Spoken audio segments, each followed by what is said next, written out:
या सुपरफास्ट बुलेटिनचे प्रायोजक आहेत मेसर श्रीराम बोरवेल सावंतवाडी, 100% पाण्याची गॅरंटी आणि श्रीराम सोलर सावंतवाडी।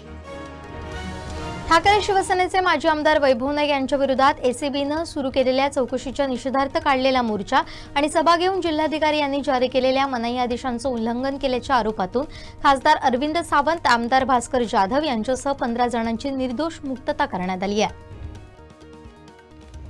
सावंतवाडी नगर परिषदेच्या 100 मीटर अंतरावर असलेल्या भागात कचऱ्याचं साम्राज्य पसरलं असून नगरसेवक देव्या सूर्याजी यांनी याबाबत तीव्र नाराजी व्यक्त केली। पोलीस स्थापना दिनाचं औचित्य साधून कुडाळ येथील बॅरिस्टर नाथपै शाळेतील विद्यार्थ्यांनी कुडाळ पोलीस ठाण्याला भेट दिली। या उपक्रमात विद्यार्थ्यांनी कायदेशीर बाबींचे धडे गिरवले। सावंतवाडी नगर परिषदेच्या भर बाजारपेठेत असणाऱ्या स्वच्छतागृहाचा पोलखोल नगरसेवक देव्या सूर्याजींनी केलाय। भर बाजारात असणाऱ्या प्रसाधन गृहाशेजारील दारूच्या बाटल्यांसह शौचालय केल्याचा धक्कादायक प्रकार उघडकीस आणलाय। यानंतर नगर परिषदेने याची दखल घेत परिसर स्वच्छ केला। जिल्हा पाणी आणि स्वच्छता मिशन जिल्हा परिषद सिंधुदुर्ग यांच्या माध्यमातून जिल्ह्यातील एकूण 33 समुद्र किनाऱ्यांवर एकाच दिवशी स्वच्छता कार्यक्रम राबवण्यात आले। या अभियानात 1780 किलो कचरा गोळा करण्यात आलाय। त्यापैकी 1035 किलो प्लास्टिक कचरा आहे। बांदा येथील उड्डाणपुलाच्या समोर डिवायडर मधील 8 फूट मोठ्या खड्ड्यामध्ये बँक कर्मचारी मनीषा मीना यांचा रस्त्याचा अंदाज चुकून 8 फूट खड्ड्यामध्ये खाली पडल्यात। रस्ता क्रॉस करताना ही घटना घडली। सामाजिक बांधिलकीचे सदस्य रूपा मुद्राळे आणि रवी जाधव यांनी तिला उपचारासाठी पूर्ण सहकार्य केलं। कुडाळ न्यूज येथील ठाकरे सेनेचे कार्यकर्ते आनंद परब यांनी शिंदेंच्या शिवसेनेत प्रवेश केला। यावेळी जिल्हा प्रमुख दत्ता सामंत यांनी त्यांचं स्वागत केलं। दीपोत्सव स्पर्धेशी काही संबंध नसल्याचं स्पष्टीकरण भालचंद्र महाराज संस्थांच्या वतीने देण्यात आलंय। तसेच संस्थांच्या नावाचा चुकीचा वापर होत असल्याचं त्यांनी म्हटलंय। मळेवाड नाईकवाडी येथील सतीश नाईक हा युवक आपल्या दुचाकीवरून निरवडे येथे कामानिमित्त गेला होता। यावेळी झुडपात लपून बसलेला बिबटा त्यांच्या मागे लागला। गाडीचा स्पीड वाढवल्याने त्यांचा जीव वाचला। कणकवली कासार्डे येथील तरुण कवी ओंकार धुरी यांना मराठी काव्य लेखनासाठी राज्यस्तरीय दर्पण रत्न पुरस्कार 2026 जाहीर करण्यात आलाय। दक्षिण कोकणची काशी म्हणून संबोधल्या गेलेल्या श्री क्षेत्र कुणकेश्वर मंदिर आणि परिसरातील मंदिराच्या रंगकामाचा शुभारंभ उत्साहात करण्यात आलाय। पाळीया परिसरात बिबट्याची दहशत वाढली असून 3 दिवसात त्यानं दुसऱ्या पाळीव जनावराचा फडशा पाडलाय। येथील शेतकरी चिमणो वरक यांच्या बकरीवर हल्ला चढवत तिला ठार केल्याची घटना घडली आहे। गेल्या अनेक दिवसांपासून कुडाळ बाजारपेठेतील मुख्य रस्त्यावर खड्ड्यांचं साम्राज्य पसरल्यानं या मार्गावर मोठी दुर्दशा झाली होती। शुक्रवारपासून या मुख्य मार्गाच्या डांबरीकरण कामाला युद्ध पातळीवर सुरुवात करण्यात आली आहे।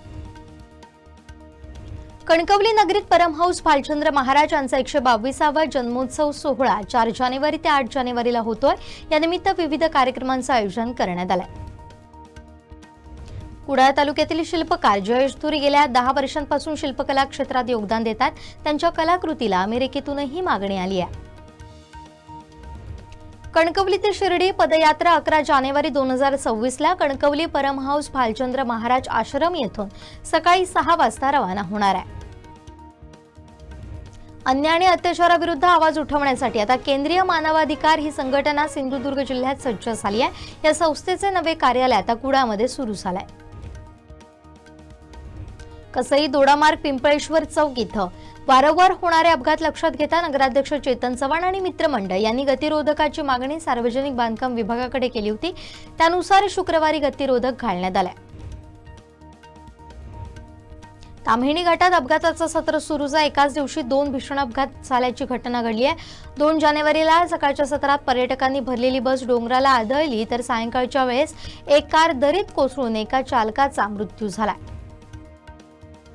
खेड तालुक्यातील भेलसई महाडिकवाडी इथं दारूच्या व्यसनातून आलेल्या नैराश्यामुळे 50 वर्षीय व्यक्तीनं गळफास घेऊन आत्महत्या केली आहे। सतीश महाडिक असं आत्महत्या केलेल्या व्यक्तीचं नाव आहे। आगामी जिल्हा परिषद आणि पंचायत समिती निवडणुका रत्नागिरी जिल्ह्यात राष्ट्रवादी स्वबळावर लढवणार असल्याची अधिकृत घोषणा प्रदेशाध्यक्ष खासदार सुनील तटकरे यांनी केली आहे। शालेय शिक्षण विभागाने राज्यातील स्थानिक स्वराज्य संस्थांच्या शाळांमधील शिक्षकांच्या रिक्त जागा भरण्याचा निर्णय घेतलाय। त्यानुसार शैक्षणिक वर्ष 2025-26 अखेर म्हणजेच मे 2026 पर्यंत रिक्त होणारी संभाव्य पद शिक्षक अभियोग्यता आणि बुद्धिमत्ता चाचणीमधील गुणांच्या आधारे भरण्यास शासनाने मान्यता दिली आहे। राज्यातील जिल्हा परिषद आणि पंचायत समितींच्या निवडणुका 2 टप्प्यात होतील असे संकेत उपमुख्यमंत्री अजित पवार यांनी दिलेत। 32 जिल्हा परिषद आणि 331 पंचायत समित्यांच्या निवडणुकांना लवकरच मुहूर्त लागण्याची शक्यता आहे। पुण्यात गुरुवारी एमपीएससीच्या विद्यार्थ्यांनी रात्री 1:15 वाजता रस्त्यावर बसून आंदोलन केलं। पोलीस उपनिरीक्षक भरतीची जाहिरात उशिरा प्रसिद्ध झाल्यानं आणि वयोमर्यादा वाढीसाठी पुण्यात स्पर्धा परीक्षा करणाऱ्या विद्यार्थ्यांनी हे रस्त्यावर उतरत आंदोलन केलं।